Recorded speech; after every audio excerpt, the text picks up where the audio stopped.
अस्सलाम वालेकुम स्टूडेंट्स, आज हम लोगों ने करना है lecture number 5 and topic number 10.4 that is types of mechanical waves. Last lecture में हम लोगों ने किया था कि मैकेनिकल वेव्स होती कौन कौन सी हैं, कौन सी टाइप्स है, मतलब कौन सी वेव्स होती हैं जिन्हें मैकेनिकल वेव्स कहते हैं। वो वाली वेव्स जिन्हें प्रोपोगेट करने के लिए, जिन्हें ट्रांसफर करने के लिए हमें मीडियम की ज़रूरत होती है, कि वो वाली वेव्स जिन्हें प्रोपोगेट करने के लिए हमें मीडियम की ज़रूरत होती है, उन वेव्स को हम लोग कहते हैं मैकेनिकल वेव्स। ठीक है, the type of mechanical waves depend किस पे करती हैं? Depend upon the direction of displacement with respect to the direction of propagation of waves. कि ये किस चीज़ पे डिपेंड करती हैं कि वेव्स के पार्टिकल्स के डिस्प्लेसमेंट की डायरेक्शन क्या है और वेव्स की ट्रांसफर होने की डायरेक्शन क्या है। ठीक है, इस चीज़ पे ये डिपेंड करती है। नेक्स्ट हम देख लेते हैं कि पैरेलल और परपेंडिकुलर वेव्स कौन कौन सी हैं, कैसे कैसे हम पैरेलल और कैसे परपेंडिकुलर कहते हैं। अब फर्स्ट कर लेते हैं कि ये हमारे पास वेव्स हैं। यहाँ पे हम लोगों ने क्या किया, हमने कोई ऑब्जेक्ट रख दिया है। ठीक है, कोई भी, जैसे कि आप कोई बोतल का ढक्कन या कोई कॉर्क या फिर कोई पीस, पेपर का कोई पीस हमने यहाँ रख दिया। ठीक है, हमने कोई पेपर का पीस यहाँ पे रखा तो क्या हुआ, पहले जब वेव ने ऐसे मूव करना शुरू किया तो ये इधर था, फिर वेव के साथ इधर आ गया, फिर इधर आ गया। मतलब कि जैसे जैसे वेव मूव कर रही है वैसे वैसे वो ऑब्जेक्ट भी जो हमने इसके ऊपर रखा था वो भी मूव कर रहा है। तो इस कंडीशन में हम लोग क्या कहेंगे कि वो क्या कंडीशन है, पैरेलल है, कि वेव भी ऐसे मूव कर रही है। ठीक है, और उसके साथ साथ जो ये हमने ऑब्जेक्ट रखा था वो भी उसके साथ साथ मूव कर रहा है, वो भी आगे, वो भी अपना डिस्प्लेसमेंट कवर कर रहा है, कि दोनों ही मूव कर रहे हैं, दोनों सेम डायरेक्शन में मूव कर रहे हैं। तो इस पोजीशन को हम लोग क्या कहेंगे, हम लोग कहेंगे पैरेलल कंडीशन है। ठीक है, लेकिन अगर वेव जो है, फर्ज कर लेते हैं कि ये अभी अभी बिल्कुल स्ट्रेट है, यहाँ हमने जो है कोई ऑब्जेक्ट रख दिया है, तो क्या हुआ, हमने जैसे ही इसको कोई झटका लगाया, इस पर वेव प्रोड्यूस करवाई, ये ऐसे यहाँ पे, अब वो जो ऑब्जेक्ट था वो ऊपर चला गया। ठीक है, और सेकंड उसके बाद क्या होगा कि ये फिर सीधा हो जाएगा और वेव जो है वो आगे मूव कर जाएगी। अब क्या हुआ, वेव के और ऑब्जेक्ट के दोनों के दरमियान में 90 का एंगल बन जाएगा, जिसे, और इस कंडीशन को हम लोग क्या कहते हैं, परपेंडिकुलर। मतलब इसमें ये था कि ऑब्जेक्ट और वेव दोनों ही आगे मूव कर रहे थे, दोनों ही जो है वो ट्रेवल कर रहे थे, लेकिन यहाँ पे ऑब्जेक्ट अपनी पोजीशन पे था, उसने वाइब्रेट किया, वो अप एंड डाउन हुआ, उसने वाइब्रेट किया लेकिन अपनी पोजीशन चेंज नहीं की, और वेव आगे मूव कर गई, और वेव और उस ऑब्जेक्ट के दरमियान में जो है वो 90 का एंगल बन गया। तो उसको हम लोग कहेंगे कि, उस कंडीशन को हम लोग क्या कहेंगे कि वो कौन सी कंडीशन है, परपेंडिकुलर। अब देखते हैं कि इसकी कौन कौन सी टाइप्स हैं, लॉन्गिट्यूडनल वेव्स और ट्रांसवर्स वेव। और ये दोनों ही वेव जो है वो किस चीज पे डिपेंड करती हैं, direction of particle with respect two waves, कि वे पार्टिकल्स की डायरेक्शन पे डिपेंड करती हैं। ठीक है, वेव के लिहाज से। अब देखते हैं सबसे पहले कि लॉन्गिट्यूडनल वेव्स को हम लोग डिस्कस कर लेते हैं। यहाँ पे देखें, अगर मैं ये कहूँ कि ये जो स्प्रिंग है पहले बिल्कुल स्ट्रेट था, ये जो कंप्रेशन इसमें नजर आ रही है ये पहले नहीं थे, बिल्कुल सही था, नॉर्मल था। ठीक है, हमने क्या किया, हमने इसके ऊपर थोड़ी सी जो है यहाँ से फोर्स अप्लाई कर दी, हमने इसके ऊपर थोड़ी सी यहाँ से फोर्स अप्लाई की, तो क्या हुआ, ये इतना जो है ये यहाँ पे कंप्रेशन हो गया। हम इसको पहले इतना कंसिडर कर लेते हैं, इतना। ठीक है, यहाँ पे कंसिडर कर लेते हैं कि यहाँ पे स्टैंड लगा हुआ है। अब यहाँ से कंप्रेशन हो गया, यहाँ जो था इनका डिस्प्लेसमेंट कम हो गया, आपस में जो डिस्प्लेसमेंट था, जो रिंग्स थे, जो पार्टिकल्स थे, उनका आपस में डिस्प्लेसमेंट कम हो गया, और यहाँ पे भी ज्यादा है। फिर सेकंड कंडीशन पे क्या होगा, अगर हम यहाँ तक इसको कंसिडर कर लेते हैं, तो क्या होगा कि ये डिस्प्लेसमेंट सही है, नॉर्मल, अपनी नॉर्मल कंडीशन पे आ गया, यहाँ पे डिस्प्लेसमेंट कम हो गया, यहाँ पे डिस्प्लेसमेंट कम हुआ, और यहाँ पे अभी भी नॉर्मल ही है। अब उसके बाद जब हम यहाँ पर आ जाते हैं इधर, तो क्या होता है कि यहाँ पे डिस्प्लेसमेंट सही है, लेकिन लास्ट पर आकर क्या हुआ, डिस्प्लेसमेंट जो है वो कम हो गया।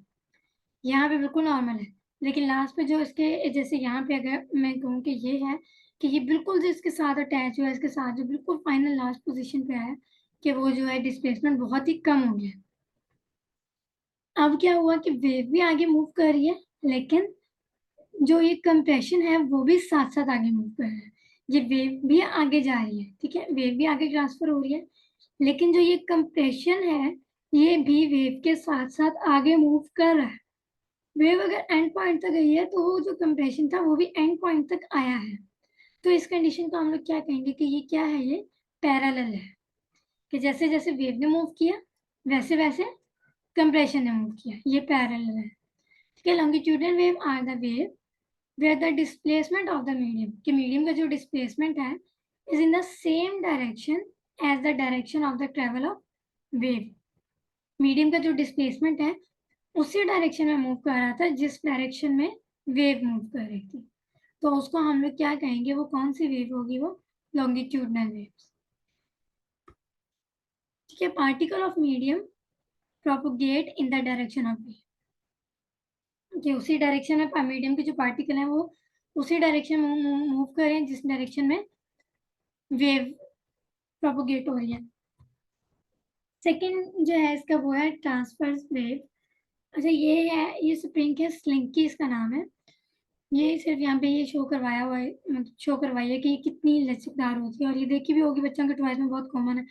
इतनी लचकदार होती है कि ये इजी, ये यहाँ से, ये भी तो सेमी सर्कल है, ये ऐसे पूरा भी हो जाता है, कंप्लीट भी हो जाता है। ठीक है, वो दूसरा होता है वो थोड़ा हार्ड होता है, वो वाला थोड़ा हार्ड होता है, लेकिन ये बहुत ही ज्यादा, ये जो है ये लचकदार होता है, बहुत ज्यादा वाइब्रेट इसकी जो है वो वेव्स बन जाती हैं।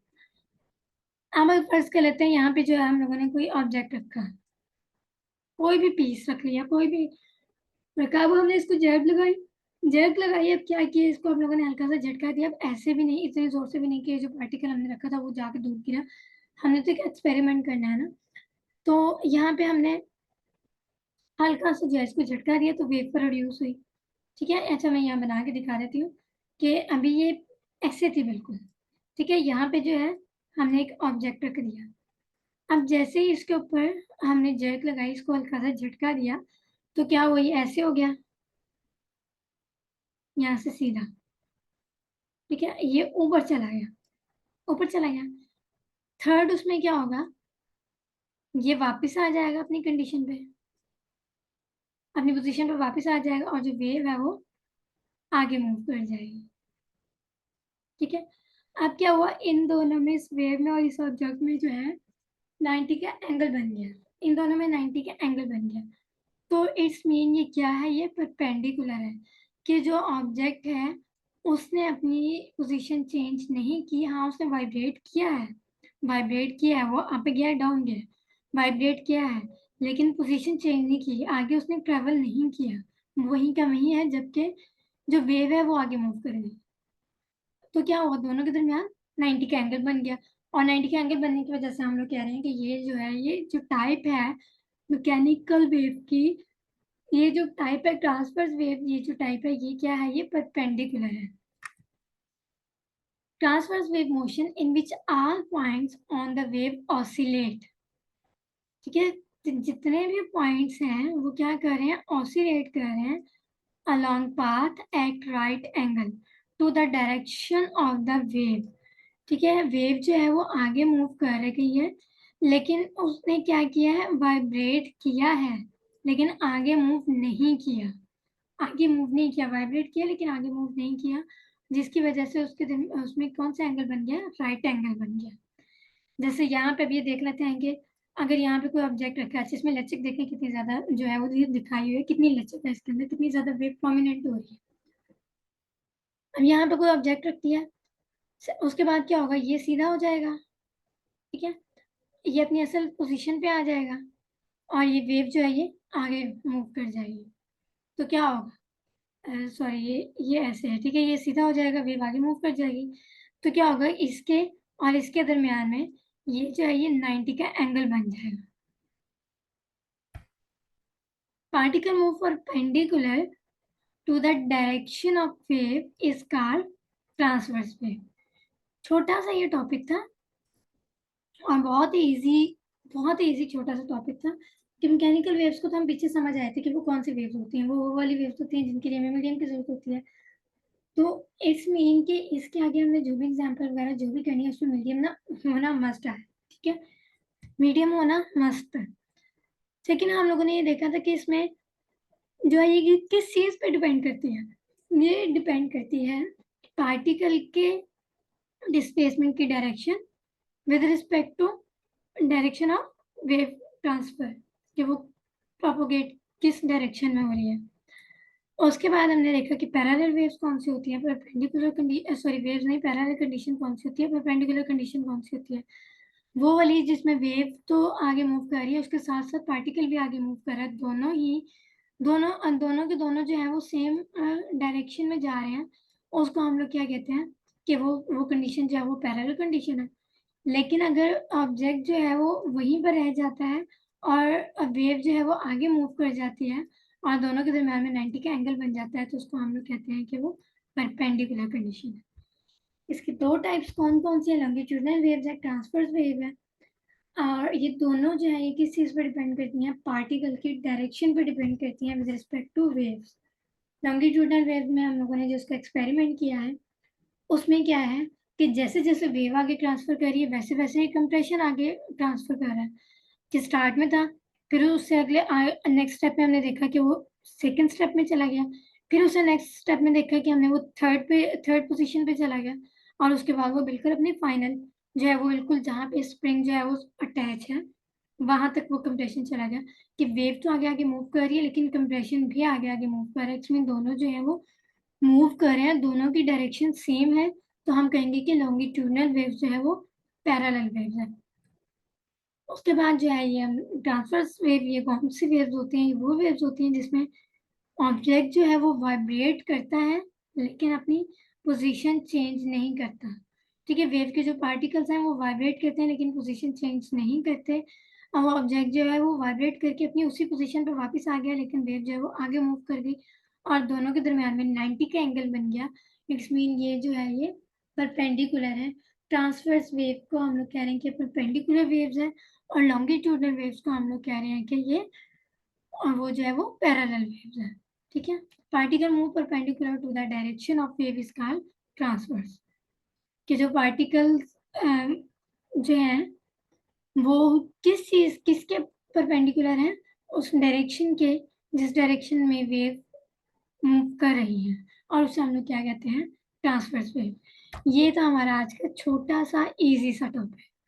ठीक है, नेक्स्ट टॉपिक इंशाल्लाह हम लोग कल करेंगे। Thank you so much.